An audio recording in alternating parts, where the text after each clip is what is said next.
ভাইয়ের বিয়ের জন্য মেয়ে দেখতে গিয়েছিলাম। আলহামদুলিল্লাহ মেয়ে আমাদের অনেক পছন্দ হয়েছে। মাশাআল্লাহ আমার তো তাকে সাথে করে নিয়ে আসতে ইচ্ছা করছিল, এত ভালো লেগেছে তাকে দেখে আমার। তো সেই খুশিতে আসার সময় আমরা মিষ্টি নিয়ে এসেছি, যেহেতু মাতাজি থেকে একটু দূরে মেয়ের বাড়ি, তো আসার সময় সেই মাতাজি থেকে এই মিষ্টিটা নিয়ে এসেছি।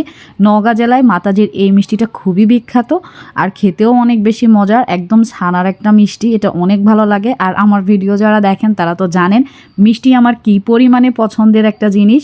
তো আমি 5টা মিষ্টি খেয়েছি। এই যে রসে ডুবানো যেই ছানার মিষ্টিটা দেখতে পাচ্ছেন, এই মিষ্টিটা আমি 3টা খেয়েছি, আর একটা শুকনা মিষ্টি আছে ওইটা খেয়েছিলাম 2টা।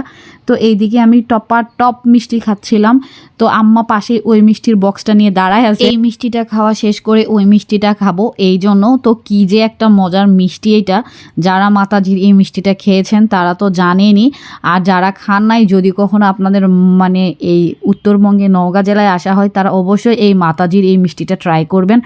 অনেক মজার একটা মিষ্টি। এই মিষ্টিটা বানানোর সঙ্গে সঙ্গেই শেষ হয়ে যায়, অল্প কিছুক্ষণ থাকে 2-3 ঘন্টা, তারপরেই নাকি আর পাওয়া যায় না।